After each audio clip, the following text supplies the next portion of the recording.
Hey, welcome back, everyone. I'm Doug Parsons, your host here at Simpatico TV, and this is our news daily briefing. We base it on the newsletter that we're doing, the new America Adapts Plus newsletter, where we talk about all sorts of things related to climate change, and we talk about some of the interviews that we've done on Simpatico. So we're going to take a dive into the different articles that were in the most previous newsletter. And I brought Dan Ackerstein back. We'll introduce him again really quickly here, but definitely check that out. If you just do a search in Substack, America Adapts, it should show up. Subscribe, have a read, follow the show, and yeah, certainly reach out too if you have some thoughts. I'm always looking for additional content that we can do here. So let me get Dan in. Dan, how's it Hey, Doug. going? Good, good. Thanks for having me on. All right, let's do again another brief introduction. What do you do? Sure. I'm a sustainability consultant. I work with large corporations to reduce the ecological footprint of their operations, and I'm based in Santa Cruz, California. All right, so I brought Dan on because I want some additional insight. There's some interesting articles out there that every single day there's a new climate change article, and Dan, hoping that you can contribute some of these articles. Have any ideas before we jump in on some of these topics that you want to cover? Yeah, I'm looking forward to it. There were great articles this week, and prompted all kinds of reflections and further research. Okay, let's go ahead and get started. Let's transition so people can kind of see what we're talking about here. And first off, we are going to be talking about Fair Harvard and Harvard University. And they just made a big decision to divest any investment in fossil fuels. And why I think that's really significant is that I think of all the universities out there, they have these endowments that they kind of sit on to help them do things. They had the largest one by far, I think about $55 billion. And so, what were your initial reactions when you heard this news? I found this article absolutely fascinating. I spent a lot of time with it, both kind of thinking about it and actually talking about it with some other folks. Um, the first was, the size of Harvard's endowment is obviously enormous, and the scale of our sort of financial landscape probably inconsequential. The real impact from this comes from Harvard as a brand name, Harvard as a leader in the field of higher education. It comes from students on other campuses. The article talks about the degree to which student activism was significant in moving the needle at Harvard, and I think that Harvard's response now gives students on other campuses a really powerful tool to advocate for divestment.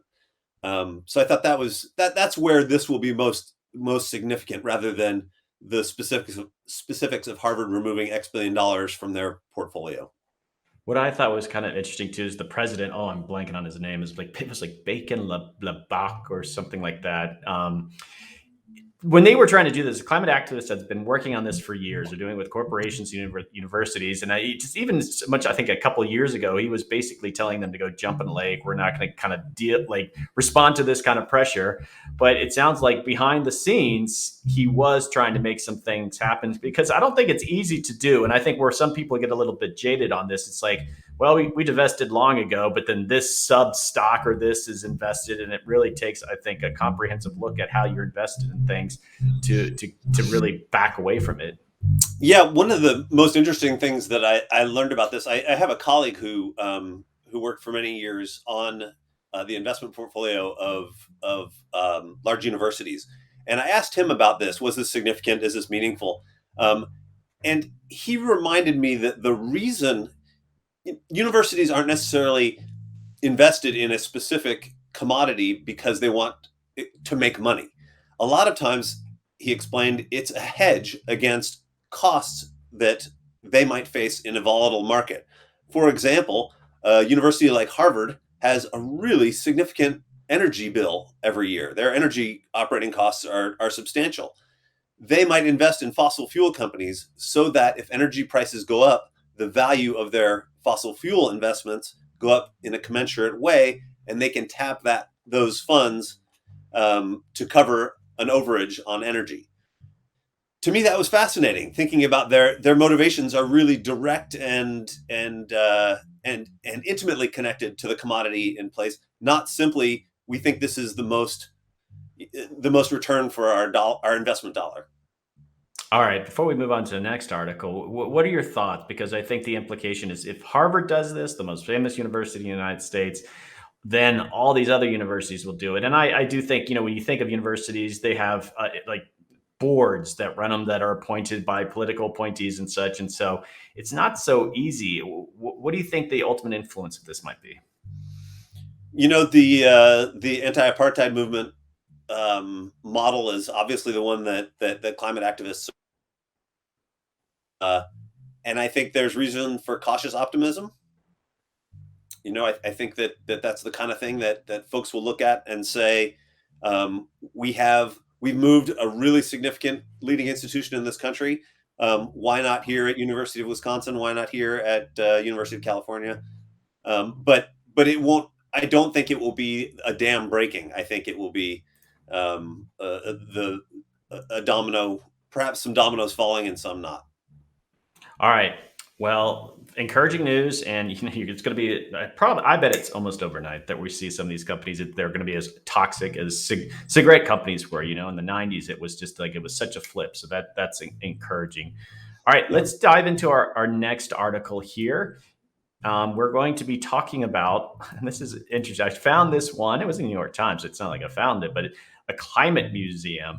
And I think the first of its kind, although I'm sure if you go over to Europe or something, oh, we've had these for 30 years. I didn't do that homework, but your thoughts on this article? This article was interesting to me because the word museum, in my mind, triggered a very different sort of thought model than what's described in this article. I had to read the entire article before I understood what they meant by museum. When I think of a museum, I think of the Smithsonian Natural History Museum, or similar institutions that are focused on society and culture, and history, or nature. I don't think of art. And this, what they're really talking about here, is a series of art installations associated with climate. So that was just an interesting sort of mental shift for me. Do I think that art has a role in the climate debate? Absolutely. Art always has a role in social change and in advocacy. Do I think that art's role is primary? Probably not. And does a climate museum serve? Um, uh, is a climate museum influential? I think probably not. But it is a symbol of engagement from sort of all parts of a functional society. I think artists have something to say, and giving them a forum to say it, and to say it in creative ways. I loved some of the ideas in the article, using the highway flashers in disadvantaged neighborhoods, creative ways to get out a climate message. And I think it's admirable for people to be using whatever sort of channels and resources they have at their disposal to talk about climate change. Yeah, some part of it's hard to kind of like visualize too, in that they had the exhibits. There's actually no standing museum yet. They're still trying to do some fundraising. It's like a traveling museum, and but some of the exhibits were around misinformation. And so, independent of what this museum is doing at the moment, I like the idea of like making the record, especially if there's an emphasis on misinformation. You think of more traditional museums, Jim Crow laws. You look at the moments in history. Like, I don't think the fossil fuel companies, there hasn't been that reckoning. And how are we going to write that history? And I do hope we do. We're honest about it, and we start finding ways to kind of explain that, maybe even outside the news medias. And so, even though it's probably not a museum, I would maybe go traveling to go, even if they had a location that you could go to. I like the notion of a museum. I like the notion, like, we need to kind of grappling. How do you put your thoughts around what would go in a museum? I thought that was interesting. Yeah, and that frankly is one of the parts that I struggled with as well. All of the pictures in the article are of an empty building, um, and they're quite artful, but they are photographs of blank walls.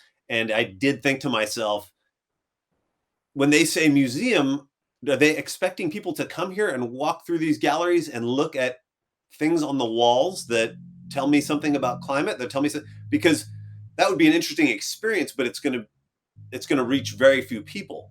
On the other hand, the installations that they were talking about, particularly public art installations, have the potential to reach a lot more people. And so, in that regard, if we're using museum in quotes to mean an entity that funds and supports and creates visibility for um, for public art that speaks to climate change, I think that's a fantastic institution. I didn't want to read too much into the symbolism of the empty building, so the cynic in me. They were All lovely pictures. right. Well, host a lot of cocktail parties there. All right, let's go to our final story here, Dan. And this, I love this one, even though it's a technical one, and it's just I've been following, and we have these conversations on Simpatico, all these tech startups, and what are the batteries of the future, and lithium gets all the attention, and there's like, well, it's down in Chile or Argentina, and we're never going to be able to bring that over here in the quantities that we need, and an iron battery, and I didn't really even know about this until probably in the last couple of months, and then this article came out and was sort of saying, well, look at this utility. It's actually going to be using it. And I didn't know the tech was that sophisticated. And I'm just like, it's iron. What is it? Like 12% of the Earth's crust is iron. It's everywhere. So thoughts on it? My first thought is that I would be really impressed if I thought you knew that iron was 12% of the Earth's crust. Look it up after. Yeah, that's okay. Good. I feel like there's a really optimistic and excited article about the next technology breakthrough once a month, and every time I think to myself, maybe this is it, and it usually isn't. But the diversity of those articles is heartening, in the fact that so many people are working on this, so much money is going towards this problem, so many really good minds are contributing to finding solutions. I tend to look at articles like this in the aggregate, which is we're trying everything, and eventually something's going to pop. Some battery technology is going to work. Some carbon capture technology is going to work. Like, these problems are, if not solvable, they are manageable with technology. And frankly, I think that's the only realistic. Well, it's an enormous part of any realistic solution to climate change mitigation, in particular, is that technology helps us get there. Well, I don't want to do any, I guess, news briefings on fusion. I'm not going to fall for that. It's just like we've been having that late 70s. We were collecting X-Men comics as children. Fusion will power the world. It's like, Sure, why not a falling fusion for reactor? it, not falling. But this is a little bit different in that I think, all right, they've got it within the next couple of years that they're going to bring these batteries online. They're going to be using it. This is a real world application of what they're doing here. So that was encouraging. I do feel like there was maybe some technical questions that they didn't ask that maybe should have been asked in the article about the basic idea of the technology. Is who else is using it? Can you really do it at scale? Can a city like Chicago? Or I mean, there was a lot of questions of, is even the notion of like how you find, even though I mentioned how much iron's out there, what does it mean to dig iron out of the ground and it Sure. ends up in this battery? What's that process like? And I guess I wanted more information along those lines. So Yeah, well, Minnesota and that neighborhood, Wisconsin, and the Upper Peninsula, that's iron country for sure. And those folks are going to be excited about anything that might get iron mines working again. I do think that this particular technology, the demand for this technology is vast. The my clients are looking a lot at electrification of their buildings and their operations, and all of that work is happening under the assumption that the electrical grid is going to get less and less carbon intensive. And the way that happens is finding a way to store renewable energy. And so, battery plants of consequence are the missing link between renewable generation, which we know how to do at scale, and electrification for end use, which we have a pretty good idea how to do it at scale. Now we've just got to make that renewable energy useful 24/7 in a way that buildings and users can access it. I feel like I'm just catching up on the whole battery issue, just maybe even the last 3 to 5 years, that it's like, oh, okay, there's batteries, but it was never really like a strategy. But I have solar panels on my house, and like they just in the last couple of years offered, well, you can get the battery as part of that too. And we're going to do it's not cost efficient right now, and they're not subsidizing it, but it was just, wow, it's there, and you can truly start to go off the grid in a big way. So that's very exciting that battery powers, that's going to be the key, right? With wind generation is. and solar generation. Yeah, that and you also touched on something just right there that's critical to this. It's not cost effective. Well, it's not cost effective because there's no price on carbon. Functionally, we're not paying for our carbon emissions right now. As companies start to adopt carbon pricing, the financial incentive for storage becomes much more attractive. That really changes their bottom line in terms of the value of energy, the value of green energy in particular. So I think carbon pricing and perhaps carbon budgeting has the potential to be influential there. All right, before we wrap this up, let's look at those articles. And out of the two other stories, which one would make a better exhibit in that climate museum? I'm going to go with the Harvard. Don't you think? It's like the first big kind of university. But like, if you had to stick an exhibit in that museum, what do you think either of these stories would contribute to that? That's a great question. You caught me flat-footed with that one. If it were my museum, I would agree with you that the Harvard announcement represents the sort of milestone that one would hope would lead to a watershed and would be we would look back on as a significant turning point in the movement. On the other hand, this is an art museum, and I can imagine the the what we hope will be the first commercially scalable iron-based storage battery being a pretty impressive installation, and putting that in front of people as a visual. I mean, I certainly don't know what one looks like, what the scale is, or is this 12 feet tall, or is it 4 feet tall? I can imagine it being sort of an industrial art exhibit that says, hey, this is what sustainability looks like when you're face to face with it. All right. Well, I'm still a meat eater, and it occurred to me that at the cafeteria at this climate museum is probably not going to offer any meat dishes, and so just something to be on the lookout for. Yeah, I'd go into it expecting tofu. For tofu. Yeah. Not to knock tofu, but I'll head across the street to Whataburger. Well, Dan, always a treat having you on. We'll have you back on, and we're going to chat offline about some of the content. And as we generate these newsletters, we're going to get some of the stuff that you want in there so we can really take a deep dive on some of the subjects you find interesting. But thank you so much for joining me. My pleasure, Doug. Thanks for having me. All right, folks. Let's finish this out. I want to thank you for participating. I want to thank Dan. Always great insight. And we're going to keep doing these. These are fun. And we want to talk about climate change in a way that's accessible to you. And like I said, I've got all these newsletters and just a flow of climate stories. And I do try to pick some ones out that are interesting and maybe a different take on some things. But thank you. And don't forget to subscribe to the newsletter, America Adapts, and Substack. It's America Adapts Plus. And we have other content there too, our tweeting and social media and some of the Simpatico TV episodes that we've done. All right, folks, I hope you all have a great day.